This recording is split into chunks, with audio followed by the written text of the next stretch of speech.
Miss হবে না আপনার পছন্দের টিভি শো। দেখুন জি5 অ্যাপে একদম ফ্রি। পুতুল দি, আর না দেরি করা ঠিক হবে না। আমি খাওয়াবো নাকি মা খাইয়ে দেবে, এই করতে করতে কিন্তু দেরি হয়ে যাবে, আর আমাদের তাড়া আছে, বেরোতে হবে। আমাদের খাওয়া দাওয়ার পরে বেরোতে হবে শিবু। বেরোতে তো হবে, আমি ফোনে কথা বলে রেখেছি। একদম দেরি করা ঠিক হবে না, তাই তো পুতুল দিকে বলছি, পুতুল দি তাড়াতাড়ি করতে হবে। পুতুল দি, তুমি পারবে তো? আমায় তো পারতে হবে রে শিমুল। তাও তো তুই ছিলি, আমার বাচ্চা ছিল বলে আমি আজকে একটুখানি কানে আসতে পারলুম, নাহলে আমি একা একা কি করতুম আমি জানি না রে।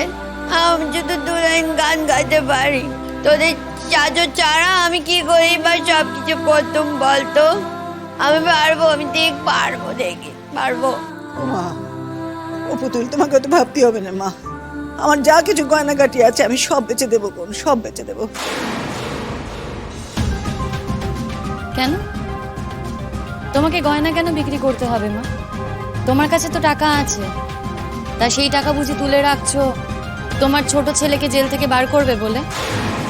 শোনো, একটা কথা আমি তোমাকে বলে রাখি, পৃথিবীর যে কোনো কোর্টেই যাও না কেন, তোমার ছেলেকে কিন্তু তুমি বের করতে পারবে না, এই কথাটা জেনে রাখো। কারণটা জানো কি?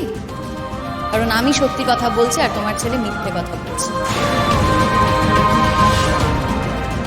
এর আগে তোমরা আমাকে বলেছিলে যাতে আমি থানায় গিয়ে বলি যে আমি কেসটা চালাতে চাই না। হ্যাঁ, তোমাদের কথা মতো আমি সেটা গিয়েই বলেছিলাম, কিন্তু না, এইবার আর আমি বলবো না। কারণ পলাশ যেটা করেছে সেই শাস্তিও ডিজার্ভ করে, ওর শাস্তি পাওয়া উচিত। পুতুল দি, আমাদের না তাড়া আছে, দেরি হয়ে যাচ্ছে, তা দেরি করা যাবে না, তাড়াতাড়ি চলো চলো, এসো। পুতুল,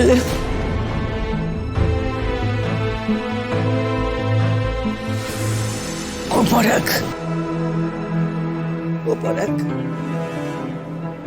বলছিলাম কি ওই তীর্থ বাবা বেঁচে যাবে তোরে? কেন তোমার এটা মনে হচ্ছে মা? কারণ আজ বৌমা ভালোবাসছে, সে কাল ভালোবাসবে কি বাসবে না। আজ পুতুলের পাশে রয়েছে, কাল থাকবে কি না এ তো আমিও জানি না। বাহ, খুব ভালো বললে মা তুমি। যার কথা বলছো, এই যে তোমার বৌমা, সে কিন্তু কালকেও ভালোবেসেছিল, আজকেও সে ভালোবাসে এবং আগামী দিনেও সে কিন্তু ভালোবাসবে মা। আর তুমি তুমি নিজের কথা ভেবেছো কখন? তুমি কি করেছো মা? এই যে বৌমা, এই তো এক সময় তোমার তোমার নয়নের মণি ছিল, আজকে সে সে তোমার কাছে চক্ষু সুর। কেন মা? তুমি জানো সে কি করেছে? জানো না তো? কে তোমাকে কি বুঝিয়েছে সেইটা শুনে তুমি সেগুলো বিশ্বাস করেছো। আর যাদের কথা শুনে তুমি বিশ্বাস করছো না মা, বিপদের সময় কিন্তু তারা কেউ তোমার পাশে থাকবে না, মাথায় রেখো এটা। জি5 ডাউনলোড করুন আর সব এপিসোড দেখুন একদম ফ্রি।